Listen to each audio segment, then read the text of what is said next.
मतदाता हेल्पलाइन निःशुल्क फोन संपर्क सेवा के माध्यम से आपके द्वारा पूछे गए प्रश्नों में से एक या दो महत्वपूर्ण प्रश्नों को हम अपने कार्यक्रम में शामिल करते हैं। इसी के तहत आज का चयनित प्रश्न और उसका जवाब इस प्रकार है।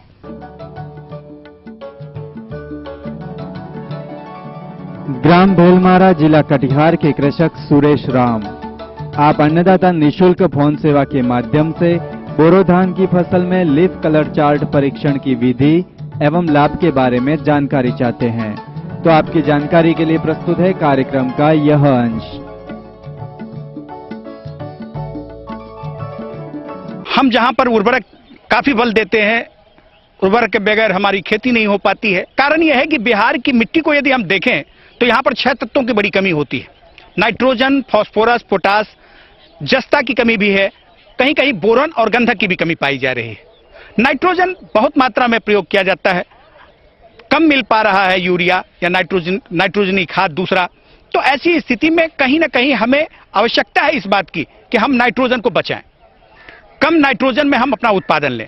दूसरी बात यह भी है कि नाइट्रोजन का यदि हम ज्यादा प्रयोग करते हैं तो ऐसी स्थिति में हमारी मिट्टी प्रदूषित होती है, और यदि हमारी मिट्टी प्रदूषित होती है, हमारा जल प्रदूषित होता है, तो उसका प्रभाव हमारे शरीर पर भी कहीं ना कहीं पड़ता है।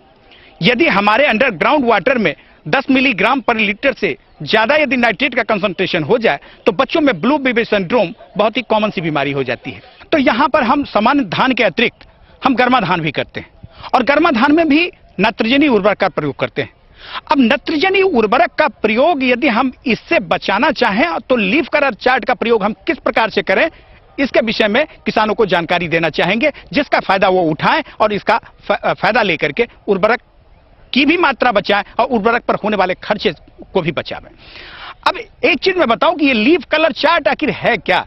एक हरित पट्टी है, यदि आप देखें तो ये बिल्कुल एक हरे रंग की पट्टी है जिसमें कि छोटी छोटी पट्टिकाएं बनी हुई है, जिसमें कि हल्के पीले रंग से लेकर के ज्यादा गाढ़े रंग के, मतलब हरे गाढ़े रंग के, ये 6 पट्टिकाएं बनी हुई है। इसकी रीडिंग आप कब लें कि जब अभी आप लीफ कलर चार्ट का प्रयोग करें तो सुबह में 8 से 10 के बीच में करें या 2 से 4 बजे के बीच में करें। और रीडिंग लेते समय यह ध्यान रखें कि आप इस तरह से खड़े हो कि सूर्य आपके पीठ की तरफ हो, पीछे की तरफ हो, यानी उस आपकी छाया पेड़ पे पड़े।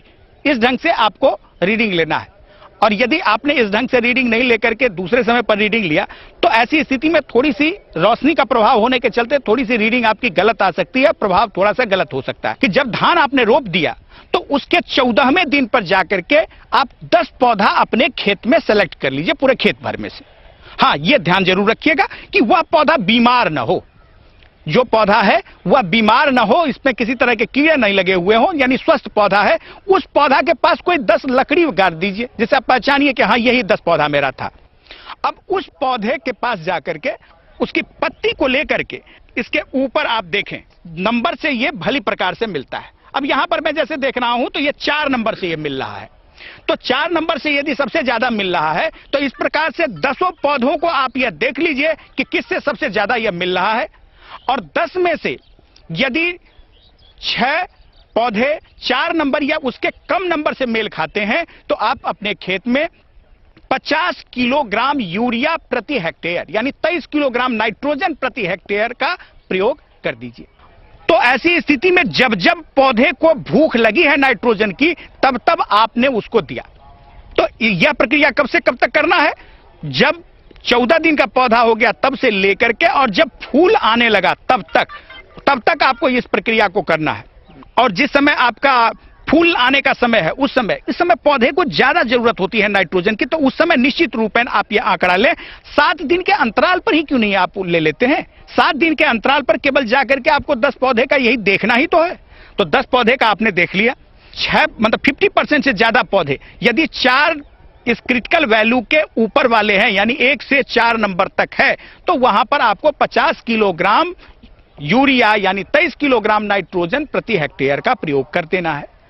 इस प्रकार से करके हमने देखा है तो यह भी पाया है कि इसमें लगभग 30% आपको नाइट्रोजन की बचत हो जाती है। और इसका एक ही उद्देश्य है यह कि जो हमारा नाइट्रोजन का ह्रास होता है, तो इस प्रकार से यदि हम इसका प्रयोग करते हैं तो निश्चित रूपेण हमारे उर्वरक की बचत होती है और हमारा मिट्टी, हमारा जल सब प्रदूषित होने से बचता है। इसीलिए इसका प्रयोग निश्चित रूपेण किसान भाई करें, ये मेरी सलाह है। अब आइए देखते हैं कल दिखाए जाने वाले कार्यक्रम की मुख्य झलकियां। गर्मी में खेत की गहरी जुताई से लाभ।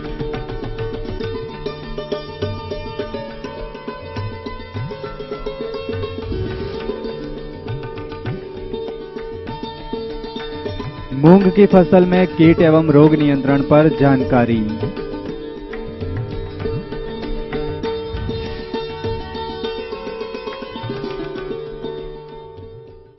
हम ये उम्मीद करते हैं कि आज का कार्यक्रम आप सभी दर्शकों के लिए उपयोगी रहा होगा। किसान भाइयों, अन्नदाता आपकी सेवा के लिए संकल्परत है। कृषि संबंधित समस्या एवं सुझावों के लिए आप हमें इस पते पर संपर्क कर सकते हैं। प्रोड्यूसर अन्नदाता ETV Bihar Jharkhand, Ramoji film city Hyderabad 501512। साथ ही आप हमें ईमेल भी कर सकते हैं। हमारा ईमेल है annadatabihar@etv.co.in। इसके अतिरिक्त आप हमें निःशुल्क हेल्पलाइन नंबर 1800425408 पर दोपहर 2 से 3 बजे के बीच संपर्क कर सकते हैं। फिलहाल अन्नदाता की पूरी टीम को इजाजत दीजिए। कल फिर इसी समय आपसे मुलाकात होगी कृषि संबंधित कुछ और रोचक जानकारियों के साथ। नमस्कार।